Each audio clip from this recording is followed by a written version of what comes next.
Aleluya.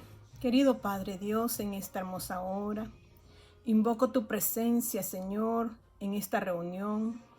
Que seamos llenos de tu presencia. Tu palabra dice que donde 2 o 3 estén congregados en tu nombre, ahí estás tú, Señor. Por lo tanto, necesitamos, Señor, que tú desciendas de lo alto y llenes nuestras vidas. De hecho, Señor, tu Santo Espíritu que mora en nosotros, Él ya te ha traído a ti y ha traído a nuestro Señor Jesucristo a habitar en nuestros corazones.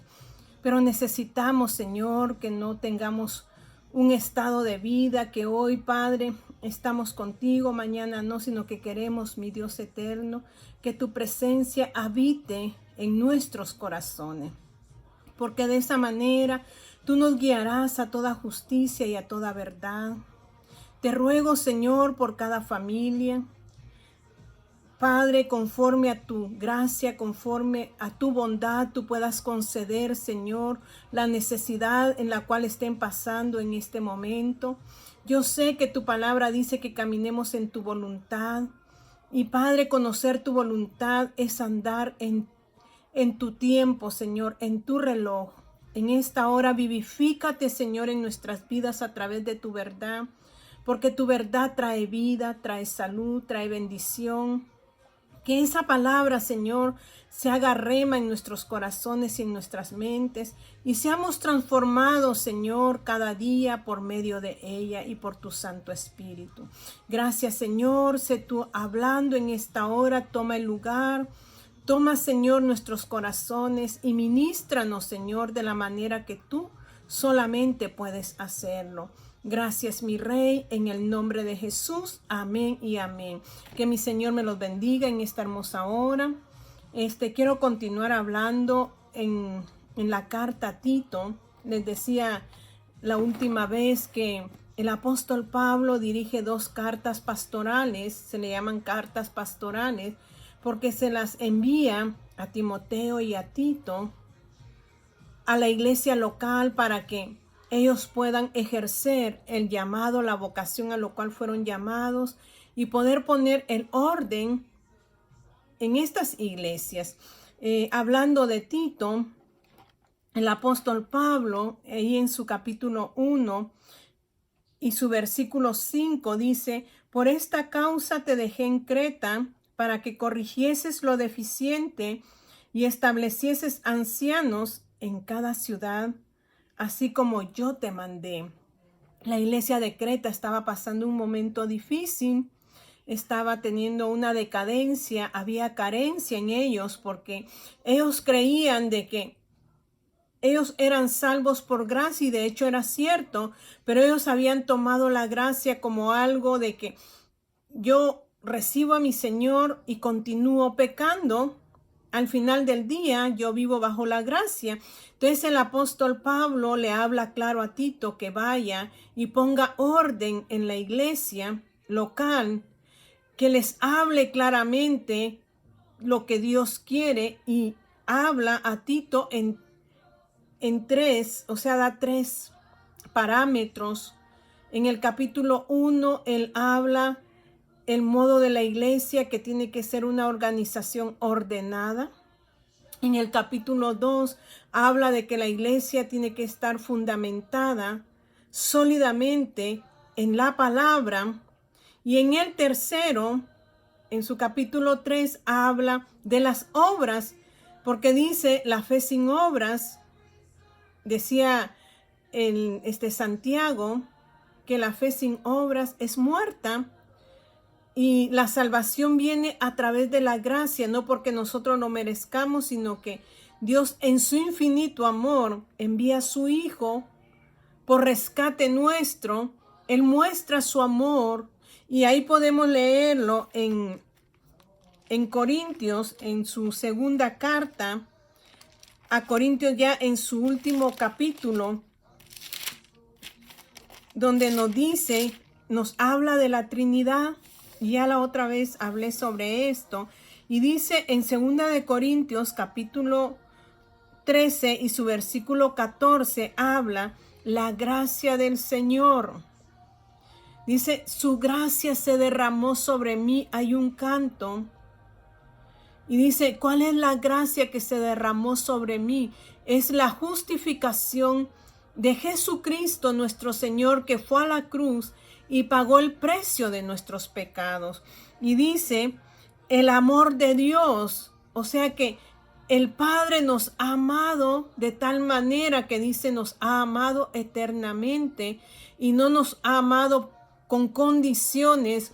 Él nos ama a todos y por todos Él entregó a su Hijo amado, que es la gracia que hoy tenemos en nosotros. Entonces, el Padre nos amó eternamente, pero es de nosotros el que nosotros lo recibamos a su Hijo en nuestros corazones, porque solo Jesucristo nos puede justificar delante de Dios Padre. Pero dice, la gracia del Señor Jesucristo, el amor de Dios y la comunión del Espíritu Santo sea con todos. Le habla a esta iglesia de Corintios. Dice la comunión del Espíritu. Entonces, ¿qué es lo que el apóstol Pablo ahora le declara a Tito? Si nosotros sabemos que Jesucristo vino y trajo su gracia, no quiere decir que usted va a vivir su vida como usted quiera, sino que la gracia de nuestro Señor Jesucristo mediante su Espíritu Santo nos lleva a una regeneración de nuestro ser, a una restauración de nuestra vida pecaminosa, a una vida santificada, a una vida de piedad. Entonces el apóstol Pablo le declara a Tito cómo debe de ser la iglesia. Y estudiando, dice uno de los estudiosos de la palabra, que muchas iglesias se fundamentan en el capítulo 3, en el de las obras, y se olvidan del orden, se olvidan de que tiene que ser fundamentada en la roca de la palabra, que es Cristo Jesús, y se dedican a las obras. El apóstol Pablo le dice a Tito, tienes que corregir. Y cuando yo veo esto, o sea, en este tiempo el Señor nos va a hablar a través de su palabra. Yo siempre les he dicho que la palabra es la palabra profética más segura que tenemos, que dice que hará ¿qué? Resplandecer, alumbrará como lumbrera en nuestros corazones hasta que el lucero de la mañana esté en nosotros.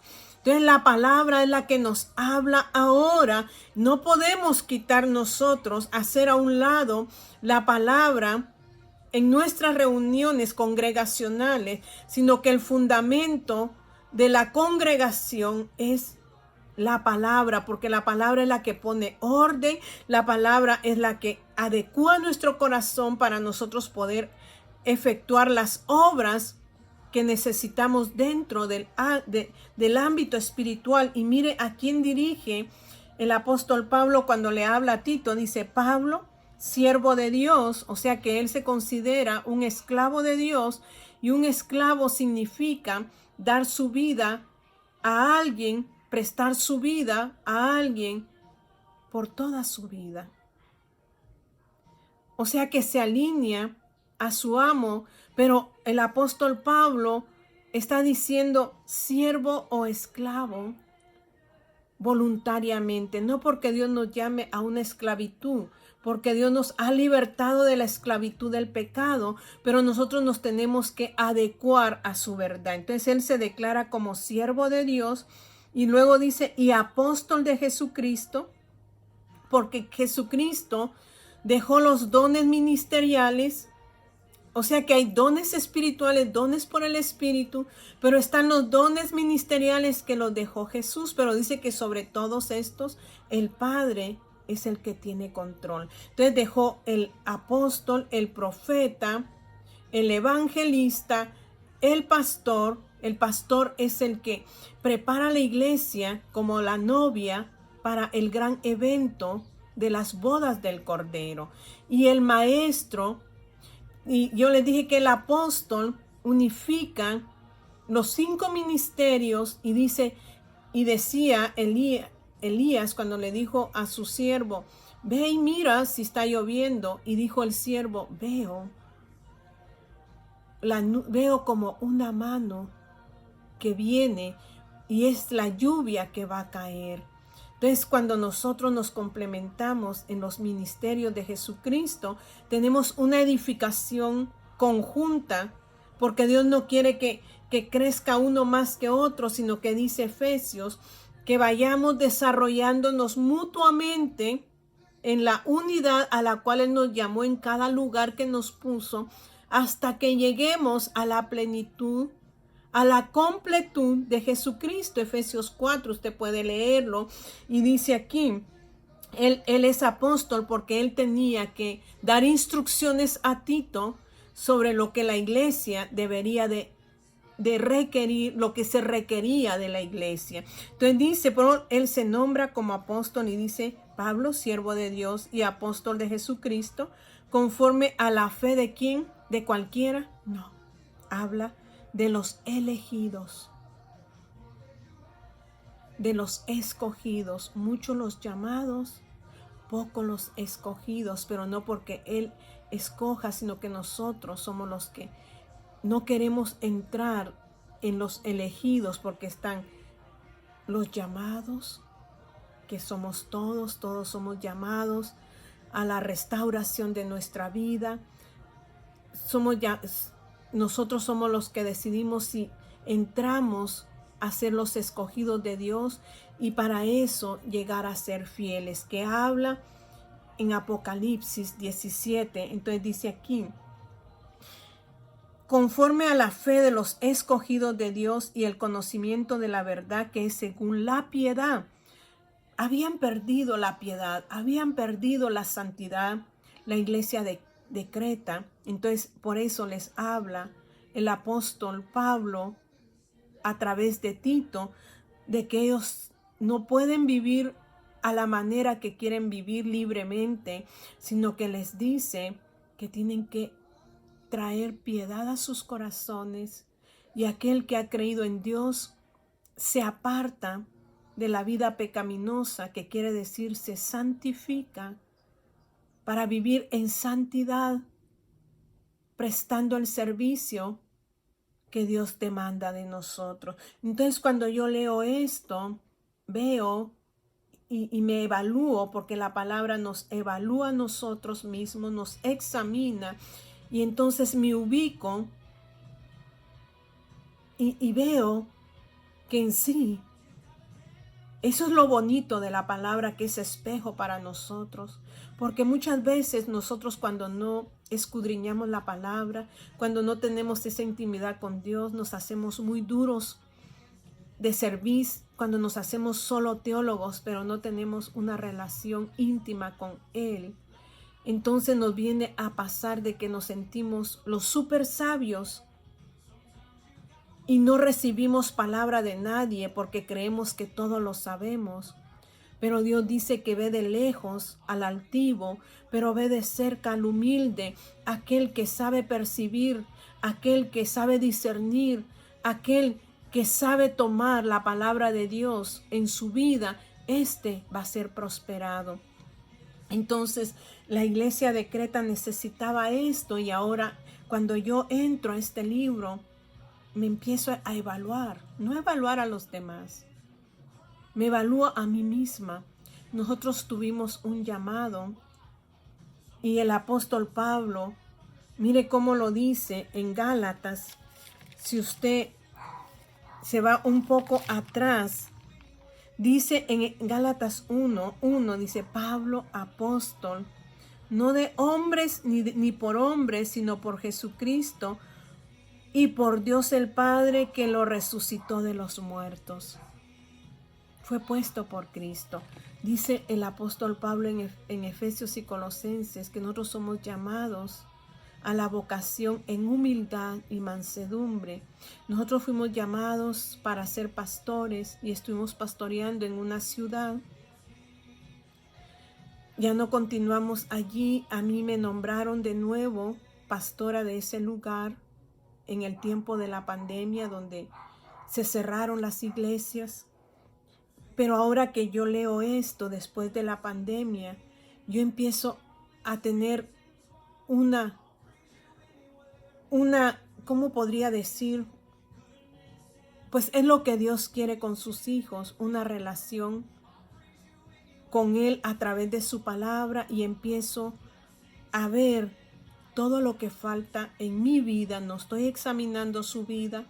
Usted se evaluará, usted se examinará a sí mismo, pero muchas veces nosotros sentimos que nosotros ya no necesitamos más nada, que ya estamos listos. Pero cuando empezamos a introducirnos en la palabra, empezamos a ver todas las cosas que necesitamos que Dios Espíritu pueda obrar en nuestras vidas. Entonces, para que una iglesia sea completa, el que solo hace obras, esa iglesia está carente. Esa iglesia tiene decadencia. ¿Por qué? Porque no está cumpliendo el primer paso, que es el orden dentro de su congregación.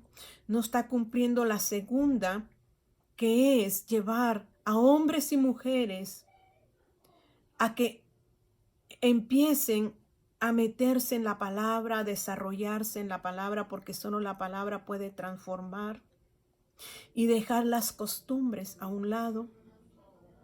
Dejar, como dijo el apóstol Pablo allí en Gálatas capítulo 1 y su versículo 14, dice: y el judaísmo aventajaba a muchos de mis compañeros. O sea que él en el judaísmo, él aventajaba a muchos de sus contemporáneos en mi nación, siendo mucho más celoso de las tradiciones de mis padres. O sea que Saulo, antes de ser Pablo, él estaba muy centrado en las tradiciones de sus padres, en las costumbres. Pero lo hermoso que dice después, dice: pero cuando agradó a Dios, que me apartó desde el vientre de mi madre y me llamó por su gracia. Nosotros somos llamados por la gracia a santificarnos, no a seguir la misma vida de pecado y querer cada poco estar creyendo que estamos bien delante de Dios. Entonces dice: y me llamó por su gracia, revelar a su Hijo en mí. O sea que por la gracia de Dios Padre, reveló a Jesucristo a Pablo en su corazón, y dice: para que yo le predicase entre los gentiles. No consulté enseguida con carne y sangre, sino que tuvo una separación. El apóstol Pablo se separó para poder recibir las indicaciones de Dios. No consultó a hombre, dice ahí. No consulté enseguida con carne y sangre, ni subí a Jerusalén a los que eran apóstoles antes que yo, sino que fui a Arabia y volví de nuevo a Damasco. Después, pasado 3 años, subí a Jerusalén para ver a Pedro y permanecí con él 15 días.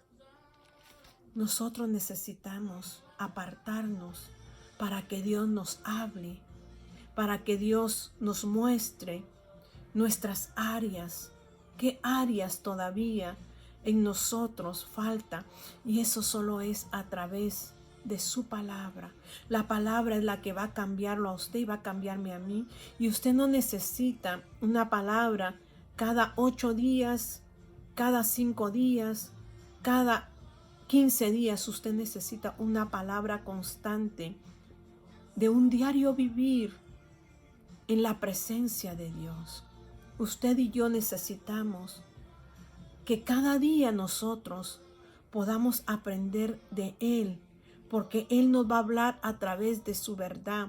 Pero si esperamos nosotros a congregarnos y vamos queriendo recibir, yo le he dicho que nosotros, si tomáramos tiempo para tener una relación con Dios diaria, a cada momento, y escudriñásemos sus escrituras, el día de la comunión de los hijos de Dios, cuando nos unimos en la congregación, ya no iríamos a recibir, sino que iríamos a darle a nuestro Dios lo que Él nos ha dado durante cada día.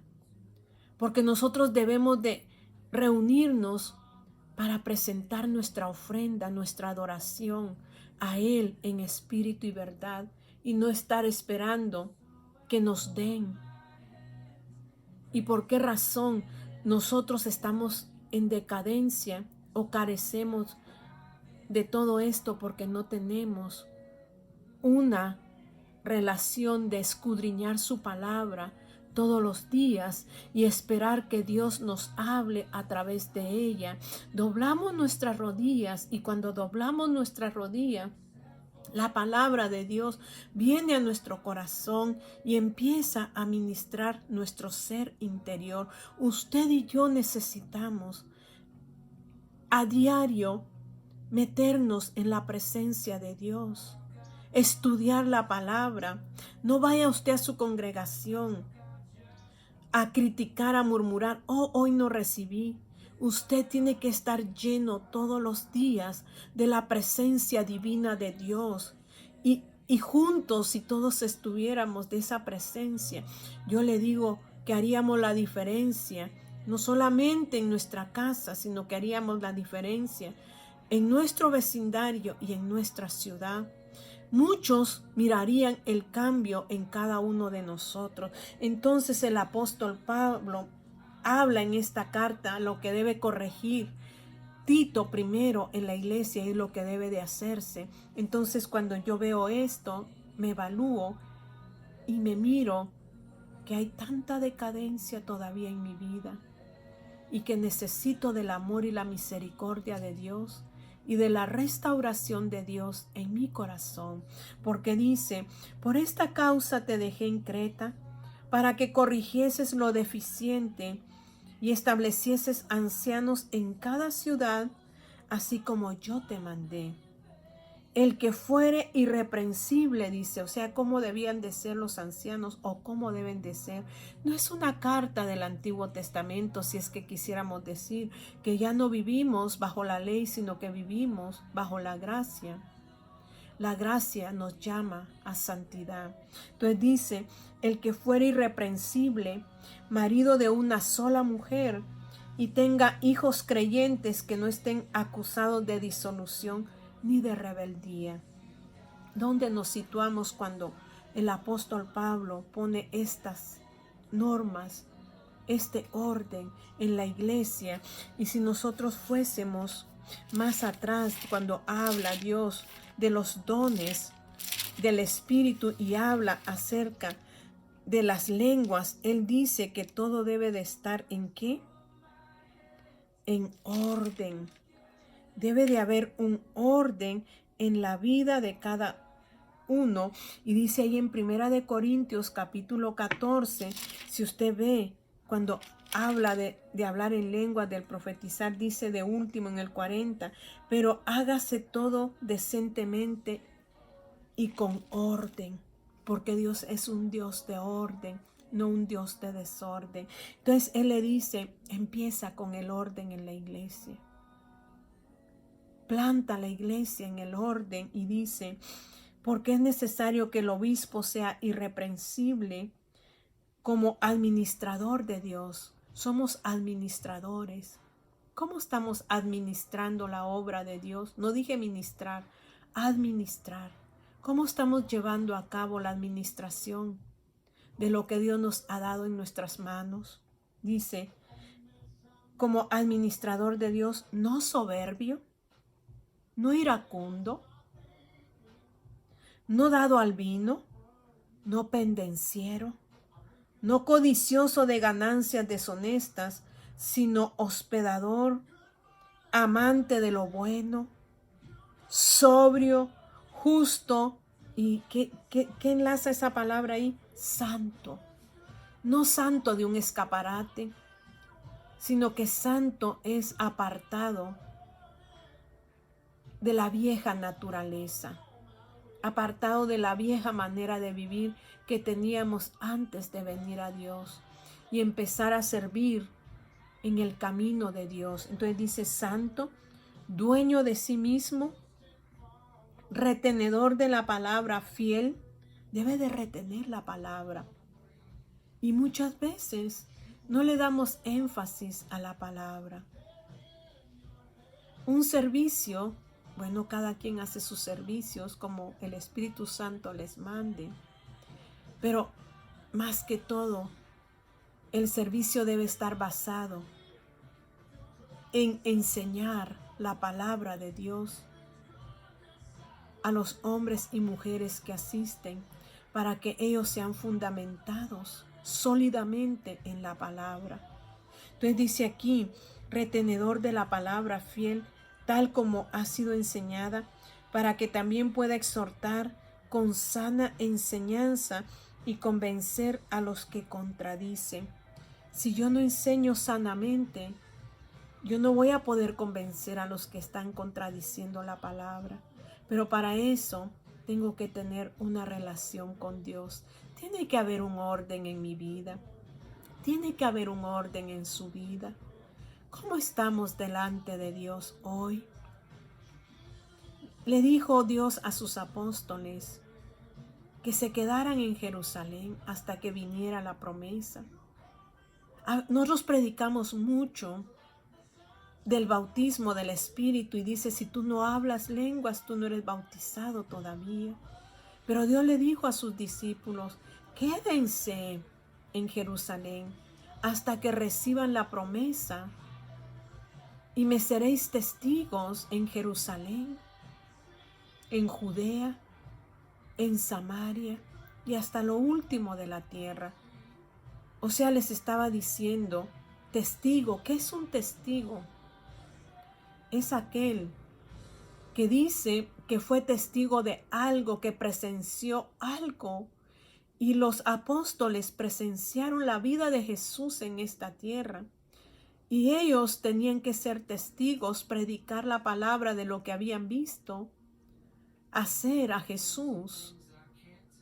Y tenían que representar a Jesús en esta tierra, primero en Jerusalén, la casa, luego en Judea, Samaria. Ustedes saben, cuando Dios se reunió, cuando Cristo se reunió con aquella samaritana, y hasta lo último de la tierra, donde tú debes de ser ejemplo del orden. ¿No es tu casa? ¿No es mi casa? Donde yo tengo que mostrar el orden. ¿Cómo está mi casa? Yo me evalúo, me tengo que evaluar a mí misma y veo que no lleno los requisitos todavía. Pero Dios está trabajando en mi vida y está trabajando en su vida. Como dijo el apóstol Pablo, no que lo haya alcanzado ya todo, pero prosigo la meta. Es proseguir la meta y empezar nosotros a cambiar en nuestro interior para que los de casa puedan ver que somos testigos de Dios, representándolo sanamente en la doctrina del orden. Luego mis vecinos mirarán, ¿cómo está mi casa? Esa es Judea. Luego mi ciudad, que es Samaria, empezará a ver un cambio en el lugar donde yo estoy. Y de esa manera vamos a extendernos hasta lo último de la tierra. Pero primero tenemos que poner un orden en nuestra vida para que ese orden se lleve a cabo en nuestra casa. Yo quiero ordenar mi casa, pero ni aún hay orden en mi ser. Todavía hay muchas cosas en mi corazón que no he dejado que Dios Espíritu ordene mi vida y que su luz empiece a alumbrar en mí para que mi casa sea alumbrada y así mis hijos vengan a hacer lo que dice aquí, para que no estén acusados de disolución ni de rebeldía. ¿Cómo estás tú delante de Dios? ¿Cómo estoy yo delante de Dios? Hoy Dios me llama a mí a evaluarme para que yo pueda predicar a mi casa. Empezamos al revés, predicando de afuera hacia adentro. ¿Cómo queremos ser obispos? ¿Cómo queremos traer a una congregación a orden cuando yo todavía no estoy en orden? Que mi Dios nos ayude a entender su palabra, porque hoy veo que la palabra quiere traer luz a mi vida y mostrar las áreas oscuras de las cuales pueda estar viviendo, y que necesito que Dios Espíritu, que el poder de Dios Espíritu se manifieste en mi vida y me fundamente en su palabra. Su palabra es la que me va a revelar cada día lo que Él quiere de mí. Cierre sus ojos. Querido Padre Dios, usted es bueno y para siempre es su misericordia. Usted habla mi vida a través de su verdad. Usted, Padre, me revela cómo estoy yo, Padre. Antes quizás mirábamos a los de afuera, pero nunca nos miramos a nosotros mismos. Pero su palabra nos confronta, Señor. Su palabra nos exhorta, Padre Celestial, para que vivamos vidas piadosas, dice el apóstol Pablo, le dice a Tito. Padre, enseñe a sus siervos y siervas a vivir, Señor, en la sana doctrina de su verdad, en el orden de su palabra, y de esa manera podamos hacer la obra que usted nos ha enviado con los demás. Gracias, mi Dios, usted es bueno y para siempre es su misericordia. En el nombre de Jesús, amén y amén. Que mi Señor me lo guarde, me lo bendiga y podamos ser de bendición para nuestra casa, para nuestros vecinos, para nuestra ciudad y para todo lo último de la tierra. Necesitamos hoy reconocer cómo estamos delante de Dios a través de su verdad. Que mi Dios me lo guarde.